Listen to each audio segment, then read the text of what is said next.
नमस्कार, मैं छत्तीसगढ़ अखबार के यूट्यूब चैनल इंडिया आजकल के स्टूडियो से सुनील कुमार। आज जिस रंग का टी शर्ट पहनकर मैं आपके बीच हूँ, जाहिर है आज का दिन बड़ा शुभ है, कम से कम पुरुषों के लिए। उनको आज कुछ निर्जला अभी नहीं रहना है। हिंदुस्तान में खासकर उत्तर भारत, हिंदी पट्टी जो है, इसकी महिलाएं आज हरतालिका तीज मना रही हैं। पता नहीं वो मना रही हैं कि भोग रही हैं, मैं ज़्यादा उनके बारे में नहीं जानता, लेकिन कम से कम मर्द तो यही कह रहे हैं कि वो मना रही है, इसलिए कि महिलाएं निर्जला रहेंगी। अपने पुरुषों की सौभाग्य की कामना करते हुए वो निर्जला उपवास करेंगी। मैं बहुत कोशिश कर रहा हूँ कई घंटों से ढूंढने की। एक बहुत ही विद्वान पंडित जी को मैंने यहाँ आमंत्रित भी किया हुआ है, ये समझाने के लिए क्या पुरुषों के लिए भी कोई निर्जला का कोई प्रावधान धर्म में है कि पुरुषों के सौभाग्य की कामना में प्यासे मरने का सुख जो है सिर्फ महिलाओं के हिस्से में लिखा गया है हिंदू धर्म में। आज हम बात मोटे तौर पे हिंदू धर्म की करेंगे। जिन लोगों को लगता है कि मैं हिंदू धर्म पे हमला कर रहा हूँ और दूसरे धर्मों के बारे में यहाँ पे नहीं बोल रहा हूँ, तो आज मेरी बारी है। ऐसा हिंदू धर्म पे ही आज लागू हो रहा है। महिलाएं, जितनी महिलाएं निर्जला हैं, मुझको एक महिला मित्र है मेरी, वो उनके मुंह में एक घूंट पानी गलती से चले गया तो वो भी प्रायश्चित मना रही है कि क्या करें क्या न करें। तो ऐसी आत्मग्लानि में डूबी हुई महिलाओं का ये दिन है कि एक बूंद पानी भी नहीं जाना चाहिए। मर्दों के बारे में बतला दूं, मर्दों के लिए मेरी जानकारी में एक भी व्रत त्योहार, कोई उपवास ऐसा नहीं है जिसमें उनको निर्जला रहना पड़े। ये सब जिम्मा जो है धर्म ने औरतों के सिर पर ही डाला है। मुझको ये याद पड़ता है कि कम से कम एक धर्म ऐसा है जिसमें एक पखवाड़ा या एक महीना ऐसा रहता है, दिन भर लोग, औरत मर्द कुछ भी खाते पीते नहीं है।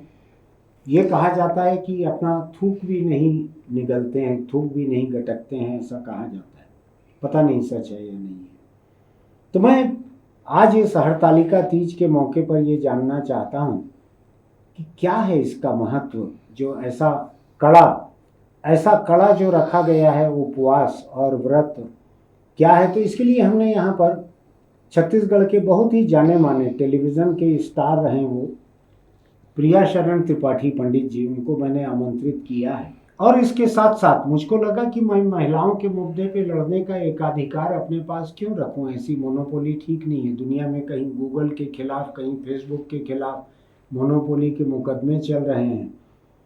तो मैंने छत्तीसगढ़ की एक बड़ी जानी मानी नौजवान साहित्यकार हैं जीतेश्वरी साहू, वो बहुत अच्छा लिखती हैं, बहुत गंभीर मामलों पे लिखती हैं, इतना गंभीर लिखती हैं कि मैं समझ नहीं पाता हूँ उसका अधिकांश हिस्सा। उनको भी मैंने आमंत्रित किया है कि महिलाएं ऐसे व्रत के बारे में क्या सोचती हैं, क्या लगता है उनको, क्या लगता है कम से कम। तो मैं दोनों हमारे साथ के जो लोग हैं इनसे आपको अभी परिचय करा रहा हूँ। प्रिया शरण त्रिपाठी जी, नमस्कार पंडित जी। जी धन्यवाद।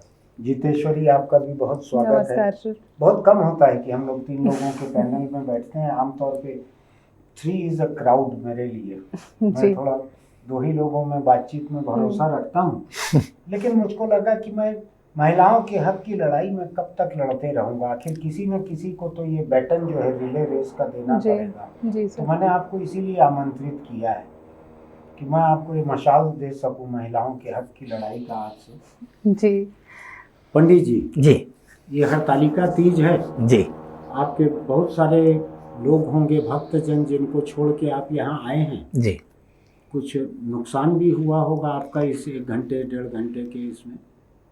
नहीं, ऐसा नहीं है। मुझे ऐसा लगता है कि हम लोग अपना समय निकाल लेते हैं इस लिहाज से कि भाई अब आपके साथ बैठना भी तो एक बड़ा गौरव का विषय है। तो उस गौरव के लिए तो इस गौरव से रोजी रोटी चलती नहीं है। मैं, कई लोग रहते हैं बहुत गौरव है बोलते हैं मेरे साथ बैठने में, लेकिन एक बोतल पानी भी नहीं आता है पूरे गौरव से। क्या होता है, जो हमारी क्रेडेंशियल्स होते हैं ना, जो हमारे क्रेडेंशियल्स होती हैं वो लेटर एज में आपको दूसरे तरह से फ़ायदा देती है ना। जैसे आपको बौद्धिक होना हो तो आप एक चश्मा पहनते हैं, थोड़ा सा चश्मे का वजन आपकी नाक पर होता है या कान पर होता है, पर आप बौद्धिक दिखने लगते हैं, लोग आपको समझने लगते हैं आप बौद्धिक हैं। ऐसे ही अगर आप बौद्धिक लोगों के बीच में बैठते हैं। आपके कहने का मतलब ये है कि ये बौद्धिक नहीं दिख रही हैं? नहीं, चश्मा नहीं है तो मतलब नहीं। अच्छा। मतलब अगर बौद्धिक बनना है तो हाँ। थोड़ा नाक के ऊपर थोड़ा सा यूं चश्मा अच्छा। होना चाहिए। अच्छा। हाँ, वो बौद्धिक का भाव भी आता है। जैसे इन दिनों में क्या है कि टाइप बहुत हो गया है। जैसे सोना सोना टाइप, केला केला टाइप, मिट्टी मिट्टी टाइप, पंडित पंडित टाइप, पत्रकार पत्रकार टाइप, साधु साधु टाइप। तो वैसी बौद्धिक बौद्धिक टाइप। तो क्या है, बौद्धिक होना बड़ा विषय नहीं है, बौद्धिक दिखना दिखना, प्रतीक रहना चाहिए, वो बड़ी चीज है। तो जैसे आपके बगल में बैठ जाते हैं तो लोग मान लेते हैं कि पंडित जी बौद्धिक हैं। वो एक भविष्य का जो एक मेरे बगल में तो हम लोग बहुत कम बैठते हैं, आपको वैसे ही लोग बहुत मानते हैं। आपकी मान्यता जो है यहाँ पर जी बहुत है। जिस ज्योतिष शास्त्र में मेरा भरोसा नहीं है उसमें भी आपकी मान्यता अपार है। तो मैं ये समझना चाह रहा हूँ पंडित जी, ये जो हरतालिका तीज का जो व्रत है, जिसका मैं ये किताब मैं पिछले साल भी शायद आपके बीच लेकर आया था, इसको देखिएगा ध्यान से। हरतालिका व्रत कथा, हरतालिका व्रत कथा। पंडित जी का कारोबार जो है इसी तरह का है, व्रत वगैरह का सबका जी। मैं इसीलिए उनसे पूछने के लिए मैं समझना चाहता हूँ। इसके एक पेज पर शायद 22 नंबर का पेज है जी, मैं जरा सा पढ़ के सुनाता हूँ ताकि आपको समझ में आए कि हम किस मुद्दे पर बात कर रहे हैं जी। इसमें लिखा हुआ है कि अगर ये महिला इस व्रत को सुनती है और करती है तो उसके सभी पाप नष्ट हो जाते हैं। यानी व्रत को करे और इसको सुने तो पाप नष्ट हो गए, उसका मतलब ये स्लेट साफ हो गई, फिर कर सकते हैं दोबारा। ऐसा धर्म सभी में इजाजत देता है। ईसाई लोगों के चर्च में कन्फेशन चेम्बर रहता है, कहीं प्रायश्चित, कहीं कोई बलि दे देते हैं, कहीं कुछ करते हैं। लिखा है कि व्रत करने से 7 जन्मों तक राज्य की प्राप्ति होती है। अब ये व्रत तो मेरी जानकारी में हिंदुओं में बहुत सारी महिलाएं करती है। उनको राज्य अपने घर के किचन का और बर्तन मांजने का राज्य मिलता है। खाना पकाओ, बर्तन मांजो, उसमें राजपाट उनको मिल जाता है। सौभाग्य की वृद्धि होती है। और जो ये व्रत नहीं करती, आहार कर लेती, कुछ खा लेती है, वह 7 जन्मों तक बंध्या रहती है। बंध्या यानी जिसके संतान न हो, बंध्या रहती है 7 जन्मों तक। 8वें में संतान हो पाएगी। जन्म जन्म में विधवा हो जाती है।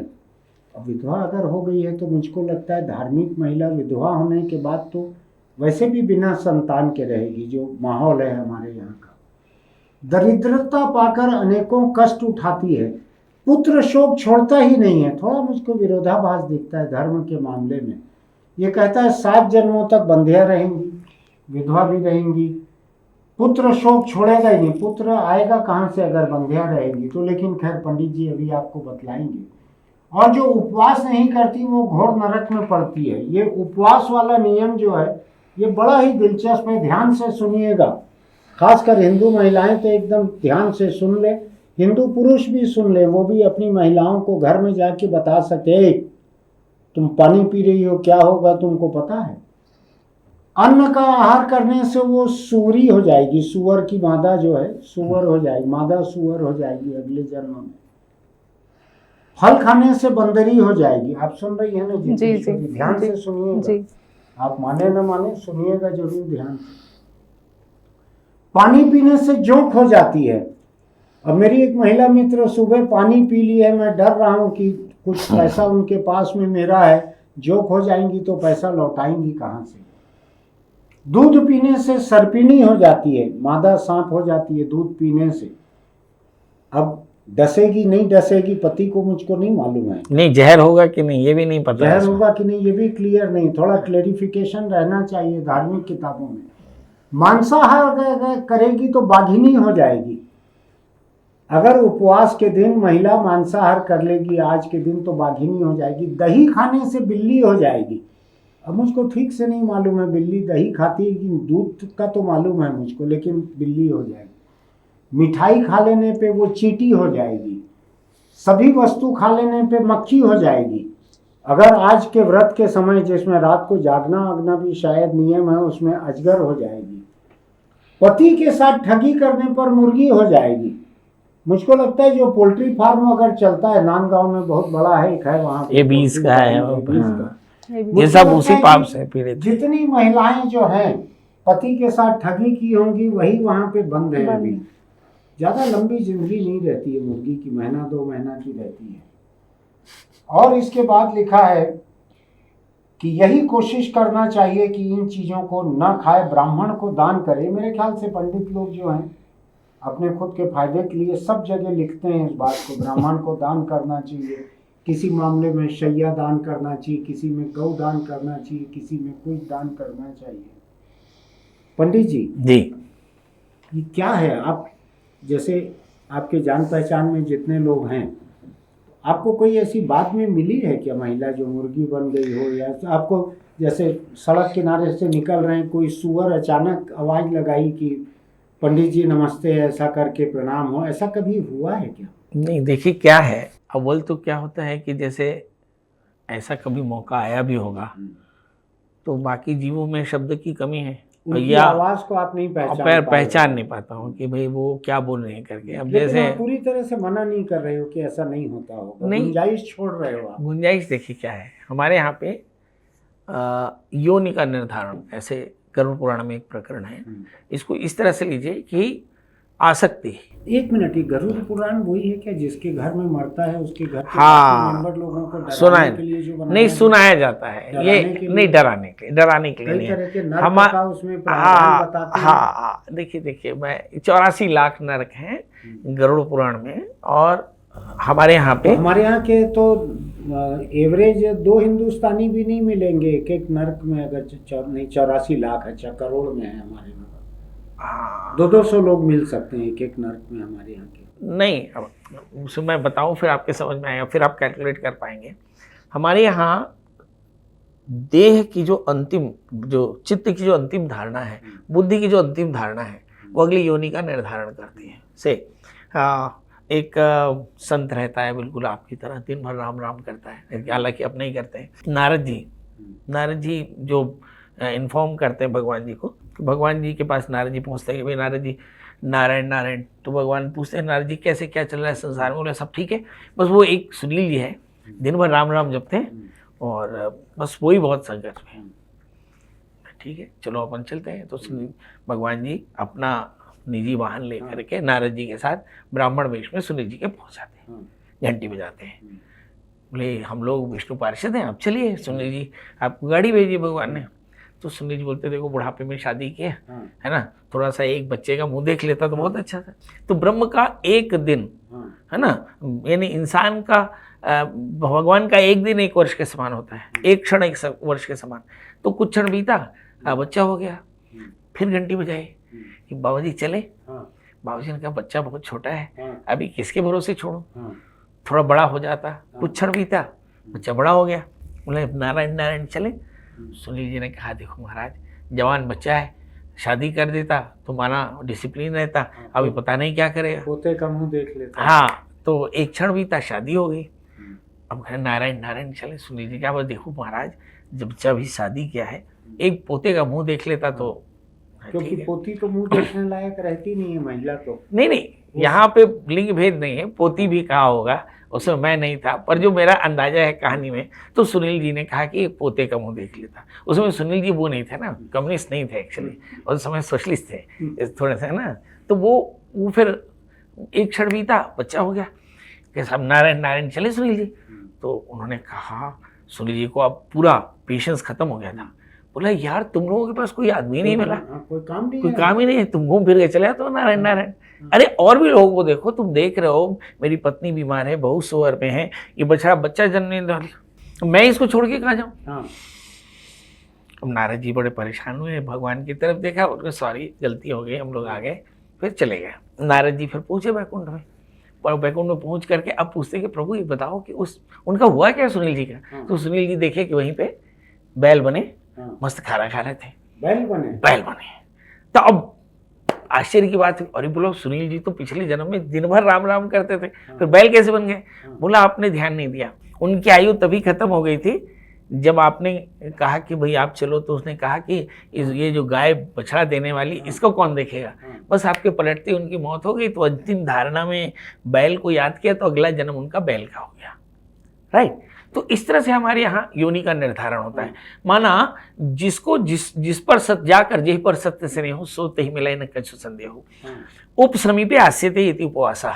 हमारे यहाँ पे तप का मार्ग है। ये कोई मतलब हम ऐसे दांडिक प्रक्रिया नहीं है कि महिला या पुरुष, है ना। पुरुष हमारे यहाँ पे स्त्रियां जो है घर पे काम करती हैं, पुरुष बाहर में काम करता है। तो पुरुष के बारे में तो आप बिल्कुल नहीं बात बता रहे हो, पिछले सदी की। हाँ हाँ, जब किताबें लिखी गई भाई, वो आज की नहीं है किताब, पुरानी है, हमने आपने नहीं लिखी है वो। हाँ, ये मतलब कम्युनिज्म के जमाने की नहीं है, उस समय जब समय। लेकिन इसमें अपडेट करने का कोई प्रावधान नहीं है क्या? जैसे आप कंप्यूटर पे काम करते हो तो विंडोज जो है अपडेट होता है हर साल, नया एडिशन आ जाता है। नहीं, आज मैं वही चर्चा कर रहा था कि आज हमारे धर्म संसद में हम शंकराचार्य को चिट्ठी लिखेंगे कि ये जो कहानी है ये पिछले समय की है। अब चूंकि देश काल परिस्थिति का परिवर्तन हो गया तो इस कहानी को लॉजिकल बनाया अब महिलाओं को भी जुबान मिल गई है थोड़ी सी। हाँ, नहीं, अधिकार मिल गया, हक मिल गया, कानून में हक मिल गया है। अब आप इतना आसानी से सती नहीं बना सकते। नहीं, कभी कोई सती नहीं, आज पति सती होता है, आज पति सता होता है, मतलब पत्नियां सती नहीं होती है ना। अब बहुत एक से अधिक बार आप विवाह कर सकते हैं, है ना। और अकेले महिलाएं मंदिर चली जाती हैं, अकेले बच्चे पैदा कर लेती हैं, अकेले बच्चों की परवरिश कर लेती हैं, बच्चे यज्ञोपवीत स्त्रियां यज्ञोपवीत पहन लेती है, दाह कर्म कर लेती हैं। ये नैतिक गिरावट लग रही है कि आपको ये सब चीजें महिलाएं नहीं, देश काल परिस्थिति के अनुसार जो परिवर्तन होते हैं न, वो नैतिक रूप से अच्छे होते हैं ना नैतिक रूप से बुरे होते हैं। असल में वे परिवर्तन है, वो परिवर्तन है ना। जिस समय अभी किसी ने कहा कि साहब राम ने सीता का त्याग किया तो ये अपराध है, और उनको आज उन्होंने नोटिस किया।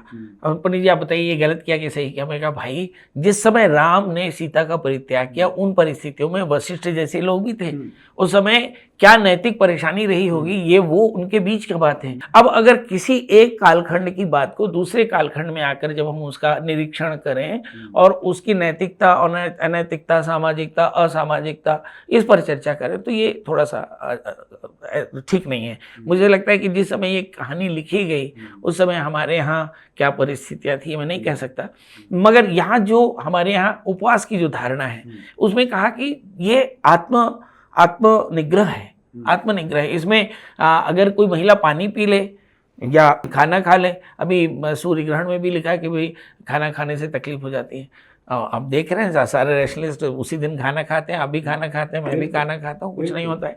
तो हम विकास के साथ में, मैं तो अड़ोस पड़ोस के शाकाहारी दोस्तों को बोल देता हूँ ग्रहण में कुछ फेंकने वाले होगे तो मेरे यहाँ भेज देना। हाँ, मैं ही खा लूँगा, मैं तो खा लेता। हाँ वही एग्जैक्टली। तो क्या होता है कि हम अब जैसे जैसे हमारा शैक्षणिक विकास होता है, हमारा बौद्धिक विकास होता है, वैसे वैसे हम परिभाषाएं बदलते हैं हर जगह की।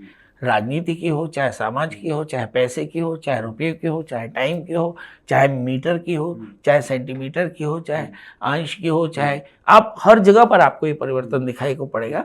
मगर ये है कि विज्ञान इन परिवर्तनों को सहज रूप से लेता है, मगर हमारे आध्यात्मिक लोग जो हैं, धार्मिक लोग इस मामले में थोड़े से कम सहज होते हैं। ये बड़ा ही खूब बड़ा सा कंसेशन आप दे रहे हो, थोड़े से बोल रहे हो। नहीं, मैं ज़्यादा कह देता हूँ, अगर आपको इसी से खुशी है तो मैं बहुत ज़्यादा कह देता हूँ कि मैं तो तथ्य और वास्तविकता की बात कर रहा हूँ। अगर ये लोग थोड़े से कहलाएंगे तो ज़्यादा कौन कहलाएगा? पूरा नहीं देखिए, भाषा निबंध मत मंजुल मातृ, मुझे लगता है कि भाषा आपसे अच्छा कौन, मतलब ये धार्मिक जो ग्रंथ हैं उन्हें सचमुच में तार्किक रूप से अपडेट करने की जरूरत है, और ये बताने की जरूरत है कि जो हमारा भारतीय सनातन है वो स्वेच्छा पर निर्भर है। यहाँ पर सनातन में बहुत सारी महिलाएं ऐसी भी होंगी जिन्होंने तीजा का व्रत नहीं किया होगा, ये भी याद रखिए, और अभी तक उनको सर्दी भी नहीं हुई, ये भी जान लीजिए, और अच्छा भरा पूरा परिवार होगा और बड़ी यशस्वी होंगी, सुंदर होंगी, अच्छे माता पिता होंगे, अच्छी संतान होगी। भगवान इतना कंडीशनल नहीं है, याद रखिए। आप भगवान के मंदिर में जूता पहन के चले जाएं। एक बात बतलाओ आप, आपको खुद को लग रहा है कि ये बहुत आज के देश काल परिस्थिति में ये बहुत तार्किक नहीं रह गए? देखिए क्या है, यदि धर्म में कुछ भी ऐसा लिखा है जिसका आपके पास में जवाब नहीं है, या जिसका जवाब जो है वह तर्क संगत नहीं है, तो उसमें परिवर्तन होना चाहिए। अभी लिखा है कि लड़कियों को एक बात बतलाओ आप, ये जो ये हरतालिका व्रत कथा जो देख रहे हैं जी, इसको हम धर्म माने कि ये धर्म के बाद में जोड़ी गई कहानियां हैं 100-200 साल के भीतर की, कब की, कितना पुराना है ये किस्सा? देखिए क्या है, मैं अपना परिचय दे दूं कि मैं बहुत देर तक सुनील जी के साथ काम किया हूँ, तो थोड़ा सा इन्फेक्शन इधर भी है वैसे ही वाला है। तो मुझे क्या लगता है कि जो ये ग्रंथ बने, चाहे संतोषी माता की कथा हो, चाहे वैभव लक्ष्मी की कथा हो, इन कथाओं में ये हम लोग भी छापते थे पहले, सत्य साईं बाबा का 11 पत्ता भेजो, नहीं तो 21 पर्चा भेजो। तो ये हमारे लोगों की न्यूसेंस होती थी। हम अपने चीज़ों को मोटिवेट करने के लिए, अपना माल बेचने के लिए, या अपनी चीज़ों को बेहतर करने के लिए, अपनी पब्लिसिटी के लिए, अभी भी फेसबुक पे ऐसे मिल जाएंगे कि तत्काल करो मनोकामना पूर्ण होगी, नहीं तो ये हो जाएगा, आने लगा है। तो ये धर्म नहीं है, ये धर्म बिल्कुल नहीं है ना। हमारा धर्म बहुत सनातन है। देखिए, पार्वती ने वैसा व्रत किया तो वैसा शिव जी मिले, ठीक है। शिव जी ने पार्वती को वर्ण किया इस दिन। एक बात बताइए, ये जितना व्रत होता है महिलाएं करती हैं अच्छा वर पाने के लिए, अच्छा पति पाने के लिए, पति जो है बेफिक्र रहता है कि उसको अच्छी पत्नी की जरूरत नहीं है, कोई उपवास नहीं करता, कोई व्रत नहीं करता, पुरुष के लिए कोई व्रत बनाया गया है क्या? देखिए, आप पत्रकार हैं, मैं पंडित हूँ, ठीक है, तो मैं पुरुषों से दिन भर मिलता हूँ, और उन पुरुषों को मैंने महालक्ष्मी का व्रत करते देखा, हनुमान जी की पूजा करते देखा, दुर्गा की पूजा करते देखा, ये मंत्र पढ़ते देखा कि पत्नी मनोरमाम देहि मनोवृत्तानुसारणीम तारणीम दुर्ग संसार सागर से कुलोद्भवाम, कि हे भगवती, मुझे ऐसी पत्नी देना जो मेरे को सब प्रकार के लौकिक और अलौकिक बंधनों से बचे सुख दे। तो इस तरह की कामना पुरुष करते हैं, सभी तरह के काम करे, सेवा करे, ऐसे। लेकिन मैं तो ऐसा, आपको याद पड़ रहा है क्या उपवास कोई पुरुषों के लिए कोई व्रत कथा उपवास? मेरा ख्याल है कि 18 पुराण, 6 शास्त्र, 4 वेद में कहीं लिंग भेद नहीं है, ये बिल्कुल ध्यान रखिए। नहीं, पुरुषों का कोई भी चलन में है क्या? एकदम पुरुषों का चलन में है, एकदम चलन है, व्रत चलन में है, बिल्कुल चलन में है। आप 99% जितने भी हमारे सज्जन हैं उनको बोलिए गुरुवार को दारू पीले नहीं करते, वो व्रती है।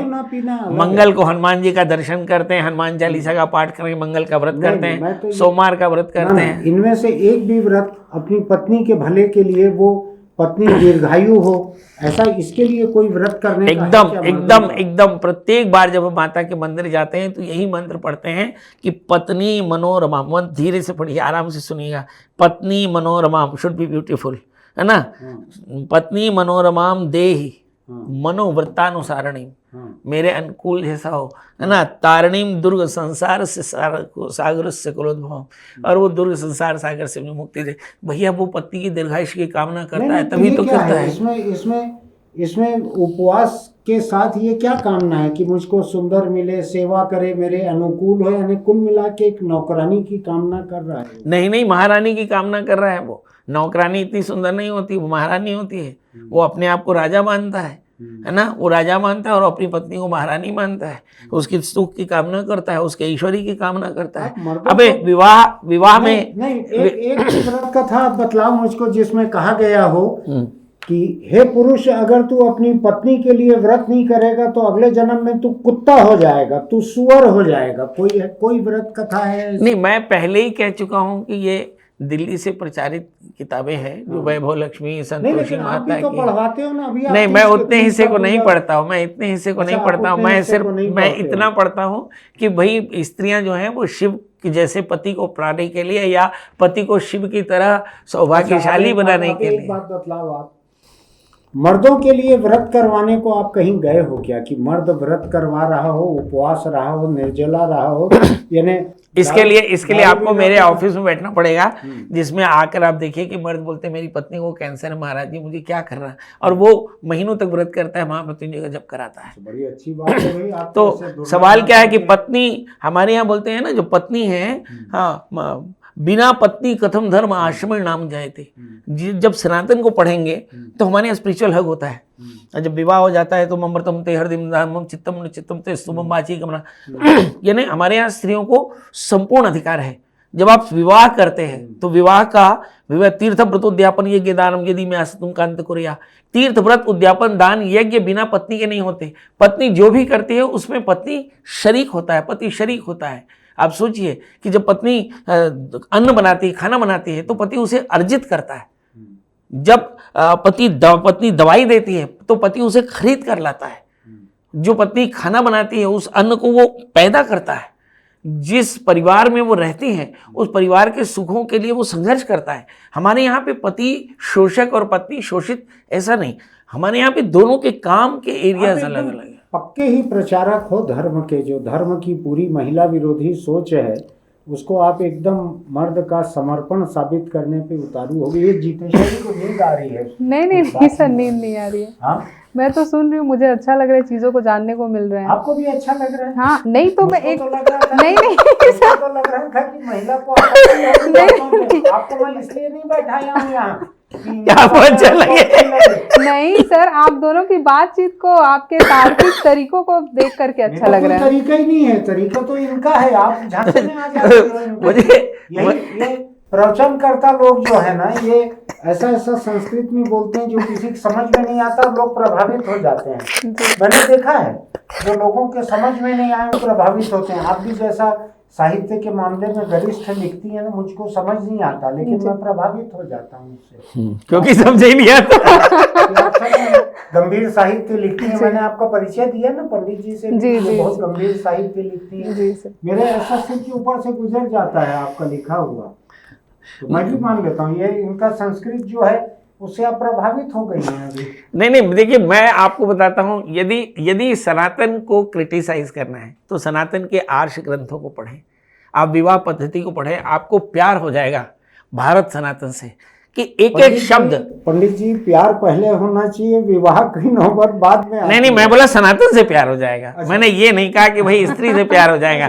मैंने कहा आपको सनातन से प्यार हो जाएगा कि सनातन में कितना अधिकार दिया। क्या लिखा कि कन्या का पिता कन्यादान करता है, मगर उसको हक पति चुनने का रहता है कि यावत कन्या न भावंगे तावत कन्या कुमारी का।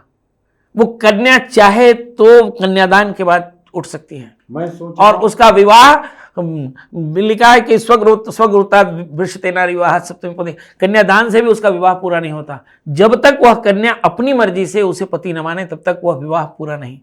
इससे ज्यादा अधिकार 1000 साल पहले किसने दिया होगा? आप सोच के देखिए कि आप जिस सनातन की बात करते हैं, जिसको हम बोलते हैं मेल डोमिनेंस, हमारे बोलते हैं बिना पत्नी कथम धर्म आश्रमी नाम जाते। आप सोचिए कि आज भी जब आप विज्ञान के समय में हैं, आपको सत्यनारायण की कथा में पत्नी के बिना बैठाता नहीं पंडित जी। वो सब ठीक है, वो पत्नी को ग्लोरीफाई करने के लिए ऐसी कई चीजें कही जाती है। अष्टभुजा बना के बैठा देते हैं ताकि 8 हाथ जितना काम करे 4 महिला। मैं भगवान से प्रार्थना करता हूँ कि भगवान सुनील जी को माफ करे, क्योंकि ये घोर पाप हुआ जा रहा है। और जी सर बताइए। और इसके लिए मैं 11 नारियल चढ़ाऊंगा भगवान जी को। ये जो तीज की जो कथा है, जी सर, इसमें आप तीज की करती हैं क्या? व्रत नहीं सर, मैं कैसे करूँ? तो इनको शिव जैसा पति नहीं मिलेगा, आप समझ लीजिए। इसको अच्छा, मतलब शादीशुदा महिलाएं करती हैं? नहीं, जो अनमैरिड है वो शिव जैसा पति पाने के लिए। और जो शादीशुदा है, मान लीजिए उनका पति शिव शिव किसी को पसंद नहीं है, अच्छा नहीं लगता शिव किसी को, तो जैसा पति चाहते वैसा मिल जाए, नहीं मन चाहा वर मिले। इसमें पूरा शिव है पूरा। नहीं, शिव माने कल्याण, शिव माने इजी, शिव माने सिंपल, है ना, भोकवा जिसको बोलते हैं, समझे ना कि मतलब सिद्धवा पति मिले। भोकवा का मतलब यही होता है सर कि मतलब उसको कुछ नहीं आता। सिद्धवा आशुतोष। नहीं, आप ऐसा पति चाहोगे? नहीं, सिद्धवा पति भाई बिल्कुल नहीं सर, भोकवा नहीं, सिद्धवा पति तो चाहिए होगा। तो ये व्रत के बारे में आपका क्या? आपने आसपास कहीं तो सुना होगा, आपने नहीं किया होगा जी, परिवार में पड़ोस में किसी न किसी महिला को ये व्रत करते देखा होगा। हाँ सर, मेरी माँ भी व्रत करती है। जी जी, खाती पीती है कि नहीं? हाँ, लेकिन मैं ये बताना चाहूंगी सर कि मेरी माँ जो है इस मामले में थोड़ी बहुत रूड नहीं है इस तरह से इन चीजों को लेकर के। वो पानी भी पीती हैं, कुछ खा भी लेती हैं, और रात में हम लोग तो कहते भी हैं कि आप कुछ खा लीजिए करके, तो कई बार वो हम लोग का बात मान भी लेती हैं। तो वो निर्जला देखिए सुनील जी, ये इसमें से क्या क्या लागू हो जाएगा? नहीं, ये एग्जैक्टली कुछ भी लागू नहीं हो रहा है। इसको लगता है 5-6 अलग-अलग चीजें बन जाएंगी। अब वो तो सर पंडित, देखिए मैं यही बता रहा हूँ कि सनातन की खासियत ये है कि सनातन में ग्रंथ में जो लिखा और अप्लाइड जो है उसमें बड़ा फर्क है, और लोगों ने अपने अपने तरीके से ग्रंथों को खुद ही मॉडिफाइड कर लिया है ना। अब महिलाएं सनातन में क्यों पंडित जी, जैसे आप देखेंगे ईरान में, इराक में, पाकिस्तान में, हिंदुस्तान में इस्लाम की अलग अलग व्याख्या है, लेकिन अफगानिस्तान में देखेंगे आप तो तालिबानों ने उसी इस्लाम की, इस्लाम एक ही है, उसकी जो व्याख्या वहां लागू की है, और महिलाओं को तो इंसान मानने से भी इनकार कर दिया उन्होंने। जी जी, पढ़ने का हक नहीं है, चेहरा दिखाने का हक नहीं है, जी, बोलने का हक नहीं है, निकलने का हक नहीं है, काम करने का हक नहीं है, नाम उसी इस्लाम का ले रहे हैं वो। तो ये सभी धर्मों के साथ ये दिक्कत है। एग्जैक्टली मैं कहना चाह रहा हूँ कि भारतीय सनातन, देखिए ये मेरे सामने कह रहे हैं और मुझे इनकी किसी बात से एतराज नहीं है। इसका मतलब ये है कि इनकी मम्मी ने मुझसे पूछा कि महाराज पानी पी लो का, प्यास लगते, हाथ पी लेना है, अब कहा थरथरासी लगते, थोकन दूध ले लो, हाथ ले ले, है महाराज नमक नहीं खाना तो एकदम जी कल्ला से कब कपाते, चक्कर आते, तो एक काम कर सेंधा नमक ले ले। तो समाज तो अपडेट कर ही रहे हैं।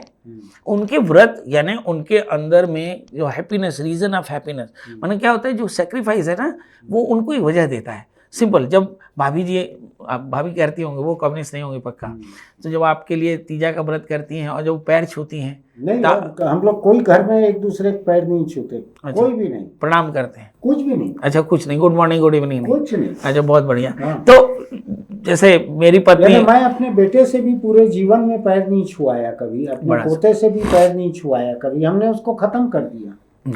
देखिए मुझे लगता है प्रकृष्टे नमते इति प्रणामः, है ना, विनम्रता, हम्बलनेस जो है वो शैक्षिक होने का, शिक्षित होने का एक प्रमाण है। यदि मैं आपके लिए विनम्र हूँ तो मैं गुलाम नहीं हूँ, मैं आपके लिए विनम्र हूँ और मेरी विनम्रता आपको अच्छी लगेगी, है ना। तो ये विनम्र, हमारे यहाँ नमन शब्द जो है वो विनम्रता का प्रतीक है कि हम कितने भी बड़े पद में हों, हम कितने भी अच्छे हों, हम अपने से बड़ों को प्रणाम करते हैं। ये जी सर। तो आपकी माँ व्रत रखती हैं जी, और भी महिलाएं रखती हैं जी, आपको क्या लगता है? आपकी माँ का तो आपने बताया कि वो लिबरल है, हाँ लिबरल, प्रगतिशील है, उनको जो लगता है ठीक वो कर लेती है, इतनी धर्मांधता या कट्टरता से इसको नहीं मानती। जी सर। लेकिन बहुत सारी महिलाएं ऐसा मान रही हैं। जी।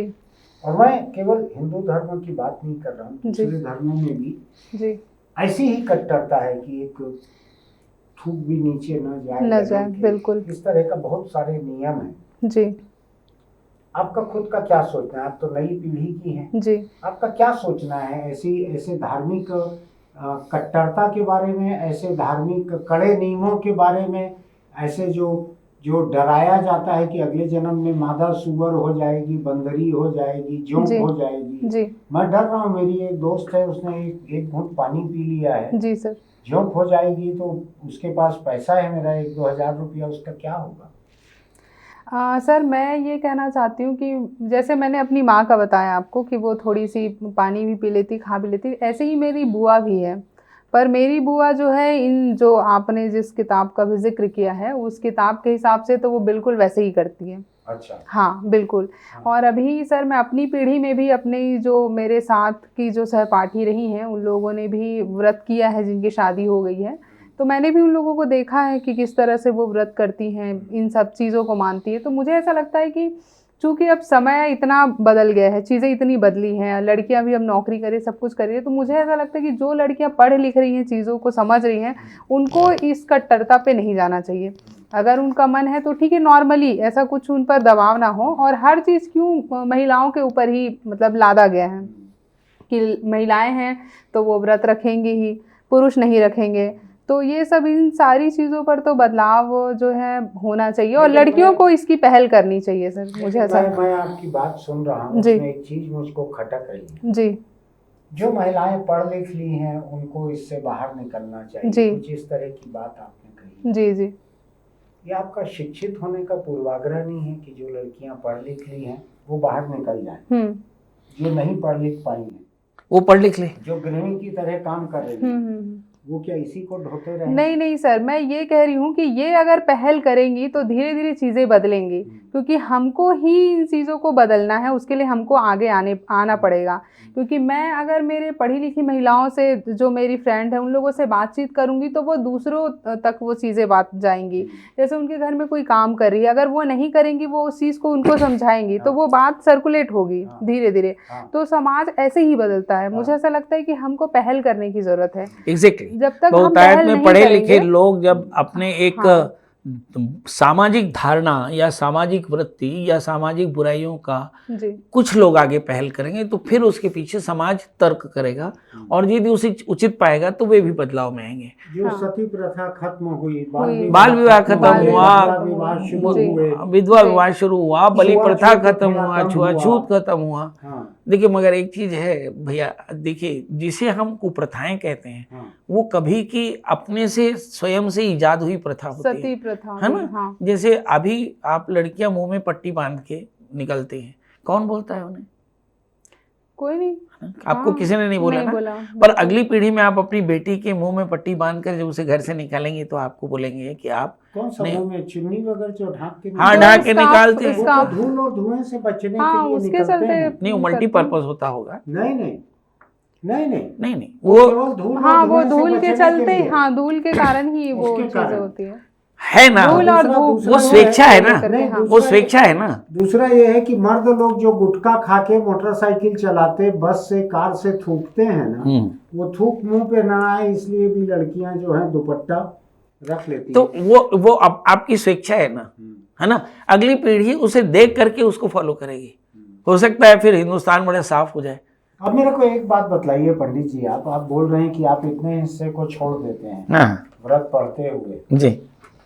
आज छोड़ देना काफी है क्या, कि उसके बारे में लोगों को कहना भी चाहिए कि इन बातों को मानने की जरूरत नहीं है? इतना हौसला है क्या आपका? मेरा हौसला है, इसीलिए तो मैं आपसे कह रहा हूं कि ये वास्तविक धर्म नहीं है। वास्तविक धर्म है कि आप स्वेच्छा से अपने अंदर में तप करें, और ये तप आपकी अपनी मर्यादा दैहिक परिस्थितियों पर आश्रित होता है ना। आप जब ग्रंथों को पढ़ें तो उसमें लिखता है ना, एक आहारो फलाहारो ये तारो तन्मस्को समाहितो, कि भाई आप पहले जल का त्याग करें। जल ना पी सकते हो तो जल ले लें, कहा उससे भी काम न चलता हो तो दूध ले लें, उससे न काम चलता हो तो फल ले लें, उससे न काम चलता हो तो एक आहार ले लें। सवाल ये है कि हमारे यहाँ धर्म इसी तरह से है। हाँ, इसके बाद जो है वो ऑर्नामेंटिंग है, वो एक तरह का डेकोरेशन है, वो धर्म नहीं है। हमारे यहाँ धर्म बिल्कुल सीधा है कि तप की जरूरत आपको है, अपनी संकल्प निष्ठा की जरूरत आपको है, मंत्र का जप आपको करना है, दान आपको करना है। अब दान मैं बताने लगा कि आप खटिया का दान करो, चाहे आपके पास खटिया हो, जो चीज घर पे जैसे नहीं रहती होगी आपके यहाँ, नहीं, वो सब हम दान करा देते हैं। फ्रिज खराब हो गया तो आप बोले कि फ्रिज आपको एक दान करना चाहिए। नहीं, आजकल वो होता है, मोबाइल वगैरह होता है, कंप्यूटर हो जाता है। जीतेश्वरी, आप मुझको ये बतलाओ जी सर, जितने तरह के प्रतीक हैं एक शादीशुदा महिला के, जी, खासकर हिंदू समाज में, जी, 16 श्रृंगार, ये सिंदूर लगाना है, हम्म, तो माथे पे तिलक लगाना है, जी, तो चूड़ी पहनना है, बिछिया लगाना है, एक मंगल सूत्र बड़ा हमारे यहाँ वो हाँ, जी कॉमन सर, है। कॉमन, आपने पता नहीं सुना है कि नहीं सुना है इसको? जी, मैं आपको बतलाता हूँ, बड़ा दिलचस्प था ये मंगल सूत्र का। जी, एक बड़े चर्चित वो हैं करिश्मेबाज, जी, बागेश्वर सरकार नाम के, नाम सुना है हाँ, आपने? हाँ जी सर, बागेश्वर धाम उसको वो कहते हैं। बागेश्वर धाम सरकार, हाँ बागेश्वर जी, सरकार कुछ कहते हैं। जी, जी, जी सर, इन्होंने अभी 2023 में ही एक बयान दिया था जी, जिसमें उन्होंने प्रवचन के, उनका प्रवचन जितना है सब कैमरे पे रहता है। जी, जी, जी, उन्होंने कहा अगर किसी स्त्री की शादी हो गई हो तो उसकी 2 पहचान, मांग में सिंदूर, गले में मंगल सूत्र। जी, पर यदि मांग में सिंदूर न भरा हो और गले में मंगल सूत्र न हो तो हम लोग क्या समझते हैं भाई कि ये प्लाट अभी खाली है, और अगर सिंदूर भरा हुआ है, मंगल सूत्र लटका है, तो हम समझ जाते हैं प्लाट की रजिस्ट्री हुई है। क्या लगता है आपको, महिला जो है उसको ये हिंदू धर्म से जुड़ा हुआ, मैं नहीं जानता इनका धर्म में दर्जा क्या है, जी, हिंदू धर्म की बात करते हैं, उसी हुलिये में रहते हैं, जी, जी, राम जी, राम लिखा हुआ कपड़ा दिख रहा है इस फोटो में। जी, जी, जब प्लाट कहा जाता है किसी महिला को, जी, क्या लगता है आपको? मुझे लगता है सर कि प्लाट तो खैर ये बहुत अजीब सा इन्होंने शब्द उपयोग किया है किसी एक महिला के लिए, क्योंकि कोई एक महिला जो होती है वो एक मनुष्य होती है सबसे पहले तो, और उसको आप इस तरह से प्लाट कह रहे हैं कि अगर वो सिंदूर लगा रही है, मंगलसूत्र पहन रही है, तो उस प्लाट की रजिस्ट्री हो गई एक तरह से उस भाषा में, भाषा का हाँ अगर हम उपयोग करें तो। और ये पुरुषों पे लागू नहीं होता। मजेदार बात ये है कि पुरुष जो है वो शादीशुदा है नहीं है, उनकी कोई पहचान नहीं है। महिलाओं की पहचान है कि वो मंगलसूत्र पहने, श्री रहेगा। हाँ वो कुमारी का श्रीमती नहीं बनेगा बिल्कुल। न उसका मांग भरेगी न मंगलसूत्र रहेगा। जी ऐसे ही है ना। हाँ बिल्कुल। वो जैसे सड़क पे सांड दिखते हैं, हाँ, कहीं भी मुंह मारने आजाद है। बिल्कुल बिल्कुल सर, बिल्कुल। जितने नियम है महिलाओं के लिए है। जी जी। ये अखबारों में बहुत ये बयान आया था। जी ये जी आपने जी पढ़ा होगा, कई और बयान पढ़े होंगे। जी ठीक है जी सर। आपने पढ़े होंगे कि कहीं कोई मुख्यमंत्री कहता है कि शाम के बाद लड़की निकली क्यों थी। हाँ बिल्कुल। कोई कहता है कि महिला में इतनी ऊर्जा रहती है कि उसको चैनलाइज किया जाना चाहिए। एक हमारे यहाँ का कोई मनुस्मृति नाम का कोई एक ग्रंथ कहा जाता है, मैं तो पढ़ा लिखा नहीं जी जी मनुस्मृति। संस्कृत जितना पंडित जी बोल रहे थे जी सर, मुझको याद आया कि स्कूल में संस्कृत में हर साल में फेल होता था, कभी पास नहीं हो पाता था। खैर तो ये बतलाइए मुझको जी, इतने तरह की बातें आप सुनती हैं जी सर जी, महिलाओं के बारे में सुनती हैं ना? हाँ बिल्कुल सर बिल्कुल। आप खासा कुछ लिखती हैं जी। अभी पीएचडी की थीसिस भी आपने लिखी है, बहुत मोटी होगी, काफी लिखना पड़ा होगा। जी जी जी सर। ठीक है जी। कहानी, किस्सा, आलोचना, कई तरह के लेख लिखती हैं। जी सर। इस तरह की उटपटांग महिला विरोधी बातें जो हैं, जो नेता कहते हैं, ये धर्म के लोग कहते हैं, जी जी, इसके खिलाफ कभी लगा आपको लिखना चाहिए? हाँ मुझे लगा, और मैंने बहुत सारी जगहों पर ये लिखा भी ऐसा, जैसे हमारा अपना भी एक व्हाट्सएप ग्रुप जैसा होता है लड़कियों का, अपने आपस में बातचीत जो होती है, उसमें भी मुझे ऐसा लगता है कि हमको थोड़ा सा अब ये मंगलसूत्र और ये सिंदूर से थोड़ा आगे निकलना पड़ेगा। बहुत हो गया ये। क्योंकि लेकिन आप अपने ग्रुप में लिख रही हैं, उससे समाज सुधार आता नहीं है नहीं, क्या? समाज सुधार तो नहीं आता, लेकिन ऐसा है सर कि अभी एक दो जो दीदी जो नौकरी में है, मैंने उन लोगों को देखा है कि अब उन लोगों में इतना बदलाव आया है कि वो मंगलसूत्र भी नहीं पहनती हैं और वो सिंदूर भी नहीं लगाती हैं। तो उनका ऐसा खरीदार तो नहीं पहुंच जाते हैं अब ये तो सर वो तो शादीशुदा होने पर भी वैसा होता है और शादीशुदा नहीं होने पर भी होता है, तो वो कुछ ऐसा मतलब वो नहीं है कि अगर वो मंगलसूत्र पहन ली है तो फिर प्लॉट रजिस्ट्री। जी जी सर। आप फेसबुक पे रात दिन कुछ न कुछ लिखती हैं जी, किसी कार्यक्रम में जाती हैं तो लिखती हैं, जी, कुछ और लिखती हैं, अपनी तस्वीर भी बहुत खूबसूरत वाली आप डालते रहती हैं। जी सर। ये समाज सुधार की जो जरूरत है इसको आप केवल अपने व्हाट्सएप ग्रुप में लिखती हैं। मैं तो बरसों से आपका फेसबुक देख रहा हूँ। जी जी, मैंने कभी इन चीजों के खिलाफ आपका कोई विरोध नहीं देखा। आप लिखने पढ़ने वाली हैं, सोचने विचारने वाली हैं। जी सर। बड़ा गरिष्ठ किस्म का साहित्य भी आप पढ़ती हैं जो मैं बिल्कुल नहीं समझता। जी। लेकिन जब समाज सुधार की कोई कड़वी बात लिखनी हो तो आप अपना व्हाट्सएप ग्रुप छांटती हैं। हमारे लड़कियों का व्हाट्सएप ग्रुप है, उसमें मैं लिखती हूँ। कितने होंगे? 250 256 लोग? हाँ जी जी जी, 256 ही होंगे, उससे जी ऊपर हाँ, तो शायद जी होते नहीं। जी जी सर। आपको कभी नहीं लगा कि फेसबुक जैसे पब्लिक प्लेटफॉर्म पे मैं इस बात को लिखूं जहां दो लोग चाहें तो जवाब भी दे सके, वहां मुझको? मुझे लगा सर ये चीज़ें कि मुझे जो है इस पर लिखना चाहिए, और अभी शायद 1-1.5 साल पहले मैंने इन चीज़ों को लिखा भी था कि हम क्यों एक तरह से इस खुद उससे वो हो रही हैं कि हमको मतलब एक प्लाट के रूप में देखा जा रहा है, एक मनुष्य के रूप में नहीं देखा जा रहा है, एक लड़की के रूप में नहीं देखा जा रहा है। तो हमको इन सारी चीज़ों का विरोध करना चाहिए। ये सारी चीज़ें मैं समझती हूँ और मैंने लिखा भी है। अभी हालांकि वो चीज़ें अभी बहुत नहीं कर पाई हूँ, मैं नहीं लिखी हूँ, पर ये आपकी बातों से मैं सहमत हूँ कि हमको इस तरह से उम्मीद मत कीजिएगा ये विरोध करेंगे। नहीं, मैं देखिए जितने हैं ना, जी जी, वो इनका विरोध है देख के बिदक जाएंगे। तो इनके तो पापी पेट की मजबूरी है कि ये बहुत जो कड़क, मेरे जैसा विरोध ये नहीं कर पाएंगे कड़क। देखिए मैं सुनील भैया एक बात करता हूँ देखिए, परिवर्तन का ठेका किसी 1 2 3 के पास नहीं है। सबको कोशिश करनी चाहिए। बिल्कुल बिल्कुल, सबको कोशिश करनी चाहिए।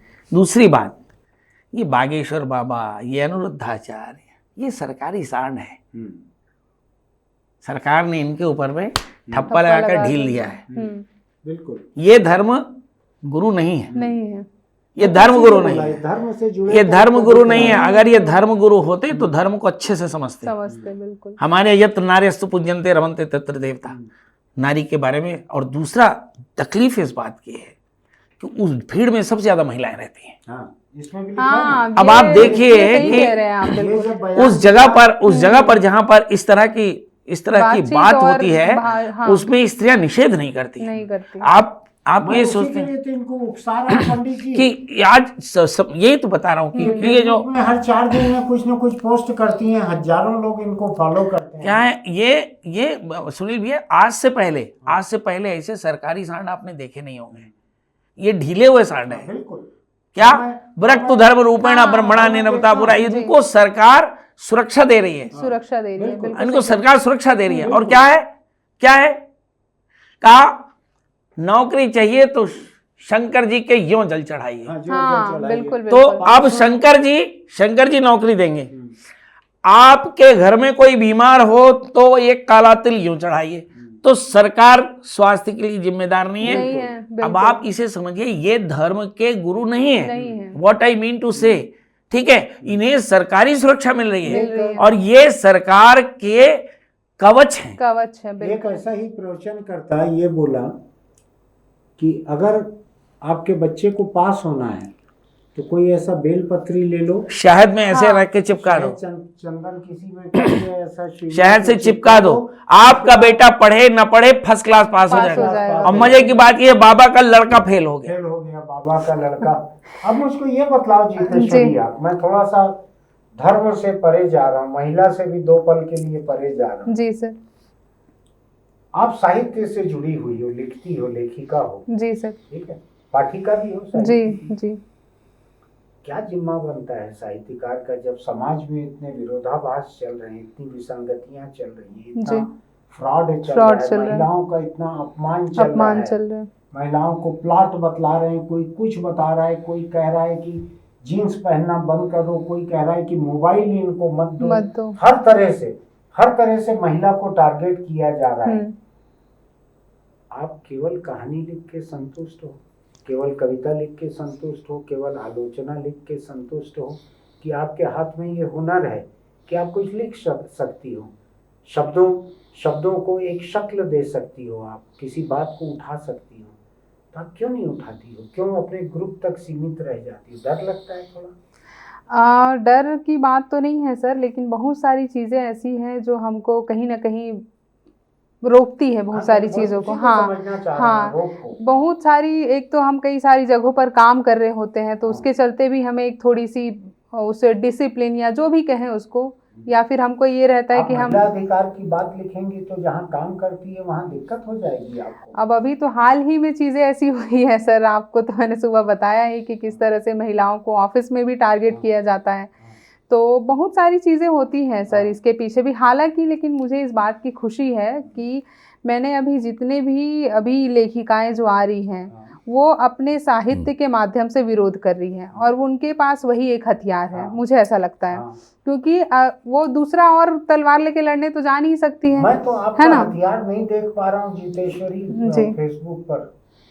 स्कूल मिलाकर के सुनील भैया बोल रहे हैं कि जो आप देख रहे हैं, जो आप समझती हैं, विरोध करने की जरूरत है। जी, सुधारने के लिए जी, उसको अकेले मत बोलिए, अपने लोगों को भी मोटिवेट करिए कि आप सब विरोध करें, सब विरोध करें। बिल्कुल सर। पब्लिकली तो विरोध कर नहीं रही हो, ग्रुप के भीतर विरोध कर रही हो, अपने ग्रुप में लिख रही हो कि ये ठीक नहीं है ऐसा। देखिए, आपको कुदरत ने हुनर दिया है। जी कि आप लिख सकती हो। जी सर। आपकी बातों को लोग पढ़ते हैं। जी, पढ़ते हैं ना, आपके फॉलोअर भी होंगे बहुत सारे। निकालूं क्या पेज आपका, कितने फॉलोअर हैं? कई हजार फॉलोअर होंगे आपके। जी सर। आप बड़े बड़े मंच पे जाके वहां बोलती हो, सभा समिति में जाती हो। आप अगर आप इस तरह की बकवास के खिलाफ अगर आप नहीं बोलोगी कि हम प्लाट नहीं है महाराज, जी, हाड़ मांस हमारा ठीक वैसे ही है जैसा तुम्हारा है। बिल्कुल। माँ के गर्भ से वो भी पैदा हुए हैं, माँ के गर्भ से वे भी पैदा नहीं कर सकते, हम तुमको पैदा कर सकते हैं। बिल्कुल सर। जी सर। जी, महिला का दर्जा तो ऊपर रहना चाहिए आदमी से। ठीक बोल रहा हूँ? एकदम।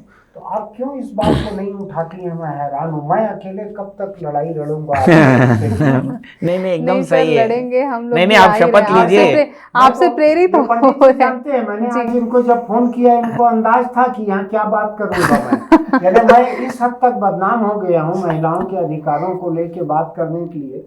मैं धर्म के खिलाफ बात करने के लिए नहीं हूँ मौजूद यहाँ पे। जी सर। मैं जो महिलाओं को जो कुचलने की जो साजिश रहती है, जी सर, मैं उसके खिलाफ हूँ। क्यों महिला ही मादा सुअर बनेगी? मर्द के लिए मैं एक भी प्रावधान नहीं पड़ता कि क्या करने से वो नर सुअर बनेगा। ये अलग बात है कि सुअर अभी रहते ही हैं बहुत सारे लोग। मैं ये बोलते हुए भी मजाक में बोल रहा हूँ, सुअर का अपमान करना नहीं चाहता हूँ मैं। जी। तो मैं आपसे उम्मीद करता हूँ यहाँ पे कैमरे के सामने में आपसे बात कर रहा हूँ जी, कि केवल किस्सा कहानी के बारे में मत लिखिए। जी जी, आप समझदार हैं, पढ़ी लिखी हैं, जैसा कि आपने कहा पढ़ी लिखे लोगों को ऐसा करना चाहिए। आप पढ़ी लिखी हैं मेरे ख्याल से। जी जी जी, PhD अभी की है तो पोस्ट ग्रेजुएशन तो होगा ही। जी जी बिल्कुल। और लिखने का हुनर आपके पास है। जी सर। आप नई पीढ़ी की हैं तो आपको इस तरह की चीजों का, ये बागेश्वर जो बोल रहा है, दूसरा बाबा और कई लोग हैं ऐसे बोलने वाले। भैया देखिए, मैं इंटरप्ट कर रहा हूँ, उन्होंने एक बात कही ना, उसे आप समझिए कि ये एक गंभीर साजिश है। उन्होंने क्या बोला कि ऐसा लिखते समय डर लगता है। आप पूछे डर किस बात का है? डर राजनीति का है। ये राजनीतिक तौर पर संरक्षित देवता है, ध्यान से समझिए। ये राजनीतिक संरक्षण में पनपे हुए देवता है। मेरा ये मानना है पंडित जी कि जितनी भी बुरी हालत हो चुकी हो हिंदुस्तान की, हाँ लड़ना चाहिए। थोड़ी बहुत डेमोक्रेसी तो अभी बाकी है। एकदम बोलने की आजादी, विरोध तो करना पड़ेगा। बोल की लब आजाद है तेरे फैज जी। तो मैं चाहता हूँ कि बोल की जबान महिला जो है पढ़ी लिखी है, नौजवान पीढ़ी की है, जी सर, लिखती पढ़ती हैं। कई लोग, हजारों लोग, आप कुछ भी लिखेंगी तो उसको पढ़ेंगे। आधे लोग विरोध करेंगे, आधे लोगों को लगेगा है ये बात ठीक है। बिल्कुल। एक चीज और भी है, इसके ना जड़ पर प्रहार करना चाहिए। देखिए ये जो शुतुरमुर्ग हैं, ये जो कुकुरमुत्ते जो पैदा हुए हैं, जी जी, है ना, ये किसी जमीन पर पैदा हुए हैं। इनकी जमीन को संभालना पड़ेगा बिल्कुल। कि इन्हें सहायता कौन दे रहा है? आपके मोहल्ले का विधायक? बिल्कुल सही बात है ये। बिल्कुल। आपका नगर सेवक? बिल्कुल। ये पुलिस, SP, कमांडो, इनको दस्ता मिल रहा है। बिल्कुल। इनको सामाजिक सुरक्षा मिल रही है। किस बात के लिए? आप देखिए कि अगर मैं मीडिया में बैठकर ये कह दूं कि एक लड़के को पढ़ाई लिखाई छोड़ के आप तुलसी पत्र पधराने बोल दो, शालिग्राम में पास हो जाएगा, तो ये कानून अपराध है। बिल्कुल अपराध है, बिल्कुल अपराध। ये कानून अपराध है। इन पर कोई टिप्पणी नहीं होती। क्यों? अपराध है, क्योंकि ये राजनीतिक रूप में संरक्षित है। चीज पे हैरान होता है जी सर, कि राज्य का महिला आयोग रहता है, केंद्र का महिला आयोग रहता है, देश का जी, जिस पार्टी की सरकार उनको मनोनीत करती है, हाँ जी सर, उस पार्टी का विरोधी कोई भी नेता एक लाइन का बयान दे तो वहां से नोटिस इशू हो जाता है महिला आयोग से। राष्ट्रीय महिला आयोग नोटिस इशू करता है। जी सर। आपने ऐसा क्यों कहा? एक नेता को जवाब मांगता है, 2 दिन का समय देता है, 3 दिन का समय देता है आयोग। उसके बाद SP को लिखता है कि इनसे जवाब लेके भेजो या इनको पेश करो, इतने अधिकार हैं। ये बकवास करने वाले जितने लोग हैं जो अलग अलग तरह के धर्म के चोगे पहने हुए हैं, इनके खिलाफ मैंने आज तक, सबसे हिंसक बात करते हैं महिलाओं के खिलाफ, ऐसे लोगों के खिलाफ मैंने आज तक एक भी महिला आयोग को एक लाइन का नोटिस इशू करते नहीं देखा। कि तुम होते कौन हो महिला को प्लाट बतलाने वाले कि महिला की रजिस्ट्री हो चुकी है कि नहीं हो चुकी। एक महिला आयोग, एक मानवाधिकार आयोग कोई नोटिस जारी नहीं करता इनको। बहुतायत में अगर आप देखें तो ये जो कह रहे होते हैं वहां पे शास्त्र होता ही नहीं। ये किस शास्त्र में लिखा है कि 3 तिल और 1 काला मिर्च चढ़ा दो तो नौकरी मिल जाएगी? ये किस शास्त्र में लिखा है कि पानी इस तरह से चढ़ाना चाहिए? शयेति तिष्ठेति। एक तो इनसे भी बढ़ के एक बाबा था ना, टीवी पे बोलता था, सोमवार को नीले कुत्ते को पीले रंग का बड़ा बना के खिलाओ तो निर्मल बाबा, इस रंग का ये करो। अब देखिए ये ऑनलाइन बुकिंग होती थी। हाँ, ऑनलाइन बुकिंग होती थी और सरकारें चुप बैठती थी। वो हरी चटनी और लाल चटनी से गर्भाधान कराता था। आप सोचिए कि ये इस देश में जो सबसे बड़ी परेशानी ये है कि इसमें मीडिया का भी रोल है, कि मीडिया देती है कि करनी धरनी ऊपर की नीचे की भूत प्रेत पिशाच कमाल बाबा ठीक करेंगे, और ऐसे लोग मीडिया में प्रचारित होते हैं, राजनीतिक रूप से संरक्षित होते हैं, ब्यूरोक्रेट इनकी पूजा करते हैं और ये समाज का शोषण। मैं एक और बात बतला दूं पंडित जी, आपको बहुत दिलचस्प अगर नहीं मालूम है तो, इसमें के बहुत सारे बाबा प्रवचनकर्ता जो हैं ये मुजरिमों, जुडिशरी और सरकार इनके बीच में दलाली का काम भी करते हैं। ये भी होता होगा, जब फैन फॉलोइंग होती है तो निश्चित तौर पर फिर यहाँ पे लाइसेंसिंग भी होती होगी। जब ये कैंप्स हैं, एक्चुअली ये कैंप्स हैं। जब नेता, जज और अफसर आके पांव पे बिछे रहते हैं सब इनके लिए आसान, सगे भाई हो जाते हैं, ये सब गुरु भाई हो जाते हैं। तो मुजरिमों को बचाना इनके लिए आसान हो जाता है। ऐसे किस्से लोगों को मालूम है जो इनके आसपास के लोग हैं। नहीं तो मुझे इसी बात का एतराज है कि आम जनता, आप थोड़ी सी समझने की कोशिश करिए, आम जनता जो अकेली है, बाबा के बगल में एसपी, उसके एक तरफ मुख्यमंत्री है, बाबा के पास भीड़ है, उस भीड़ को लाने के लिए बाबा के पास राजनीति ने तंत्र दिया है, टके दिए हैं, बस दिया है, गाड़ी चला रहे हैं, उनके लिए दुनिया भर की व्यवस्था कर रहे हैं। अब आप समझिए कि ये पूरी तरह से राजनीतिक साजिश है। बिल्कुल, ये एक राजनीतिक साजिश है और इसको बहुत गंभीरता समझना पड़ेगा। हाँ, और अब तो खड़े होकर के आप पूछ दीजिए महाराज कि जो आप कथा कर रहे हो उसमें शिव पुराण कहाँ है, जो आप कथा कर रहे हो उसमें भागवत कहाँ है? क्या आप टोटकों से शिव पुराण, क्या शिव ने टोटके बताए थे? क्या कृष्ण वॉरियर नहीं थे? क्या राम वॉरियर नहीं थे? राम एक योद्धा थे, कृष्ण एक योद्धा थे, शिव की योद्धा थी, काली एक योद्धा थी, महालक्ष्मी की योद्धा थी, 64 योगिनी की योद्धा थी। तुम उनके वीरता की कहानी सुनाना चाहिए तुम्हें, तुम टोटकों की बात करते हो। बिल्कुल। 18 पुराण के रचयिता वेद व्यास ने भगवत गीता में कर्म का उपदेश किया और उस भागवत की कथा के आड़ में तुम लोगों को बेलपत्र चढ़वा रहे हो। ये हमारे धर्म की व्याख्या है। तो ये धर्म गुरु नहीं है। अगर इनको देखकर हमें हमारे सनातन को कोई आक्षेप करता है तो हम बता दें ये सनातन धर्म नहीं है जो ये कह रहे हैं। तो जीतेश्वरी, अब आपको उकसाने वाले, भड़काने वाले दो लोग हो गए। पंडित जी ने भी काफी कुछ कहा है, मैंने भी कहा है।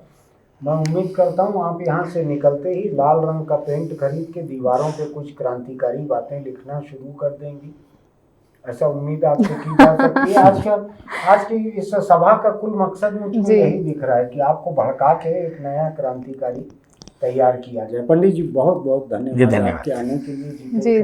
जी आप आए तो कम से कम हमको आपके बहाने से कई चीजें बोलने का मौका मिला है। जी सर। ठीक है जी। तो हम उम्मीद करते हैं कि आपका सोशल मीडिया जो है वो केवल आपके साहित्य की उपलब्धि के लिए ना रहे जी, और आपकी क्रांतिकारी सोच जो है केवल आपके व्हाट्सएप की लड़कियों के ग्रुप तक सीमित न रहे। बिल्कुल। जी सर। देखता हूँ मैं तो रोज देखता हूँ। जरूर सर, जरूर। आपने दिलचस्प बातचीत सुनी होगी। मुझको अंदाज नहीं था कि ये बातचीत किस तरफ मुड़ेगी। हम लोग बहुत तय करके बैठते नहीं हैं। बातचीत जब तक चलती रहे, दिलचस्प रहे, उसको जारी रखते हैं। आपको अगर ये बातचीत अच्छी लगी हो तो हमारे YouTube चैनल इंडिया आजकल को सब्सक्राइब कीजिएगा, नोटिफिकेशन की बटन दबाइएगा, लाइक कीजिएगा। आपको लगता है कि महिलाओं के हक के लिए, धार्मिक पाखंड के खिलाफ अगर आप इस बातचीत को अगर आगे बढ़ाना चाहते हैं तो आप अपने दोस्तों के बीच बढ़ाइएगा और पूछिएगा कि क्यों भाई तुम्हारी बीवी हर करवा चौथ, हर तीज पर तुम्हारे ही खिलाफ निर्जला रहे, तुम भी कभी निर्जला उसके लिए रह के दिखाओ। मैंने आज सुबह कहा एक आदमी से कि आज तो तुम्ही ने उठ के पत्नी के लिए बनाई होगी चाय, तो उसने कहा तो पीती ही नहीं, पानी भी नहीं पीती, इसलिए मैं मुक्त हूँ जिम्मेदारी से। सोच के देखिएगा कि क्या आदमियों को भी बराबरी से कुछ करना चाहिए या महज औरत को सारे धार्मिक आडंबर अपने सिर पे ढोना चाहिए। हालांकि हो यही रहा है, आसानी से कोई रास्ता नहीं। लेकिन एक बात बतलाऊं आपको मैं, जिस समय सती प्रथा खत्म की गई थी उसको खत्म करना भी आसान नहीं था। राजस्थान हाई कोर्ट के एक जज जो हैं वो सती प्रथा के हिमायती निकल आए थे। जिस समय बाल विवाह का विरोध हुआ, लोगों ने विरोध किया है, हमारी सामाजिक परंपरा है। तो मैं बतलाऊं आपको, अभी बहुत सारे लोग, मैं कहूँगा कि नहीं ये महिला सुअर नहीं बनेगी, ये महिला मक्खी नहीं बनेगी, तो भी बहुत सारे लोगों को मेरी बात गलत लग सकती है कि आप हमारे धार्मिक रिवाज में दखल दे रहे हो। लेकिन जैसा कि पंडित जी ने कहा कि ये सब जो है ये बीच के अरसे में लिखी गई कहानियाँ हैं, ये कोई मूल धर्म नहीं है, किस्सा कहानी है ये। इसको उतना ही गंभीरता से लीजिए जितना आप आसानी से निभा सकते हैं। मेरा तो ये कहना है इसके खिलाफ एक क्रांतिकारी सोच के साथ विरोध कीजिए, समाज में धर्म में बराबरी की बात कीजिए। मैं मुस्लिम समाज की बात करते हुए मुस्लिम महिलाओं के बराबरी के हक की वकालत करता हूँ, बहुत बोलता हूँ। जिन लोगों को लगेगा कि मैं हिंदू धर्म पर व्यवहार कर रहा हूँ उनके लिए याद दिला रहा हूँ कि इसी यूट्यूब पे बहुत सारे मेरे चैनल जो हैं मुस्लिम महिलाओं के हक की वकालत के लिए। हम आपसे फिर मिलेंगे, बहुत बहुत धन्यवाद।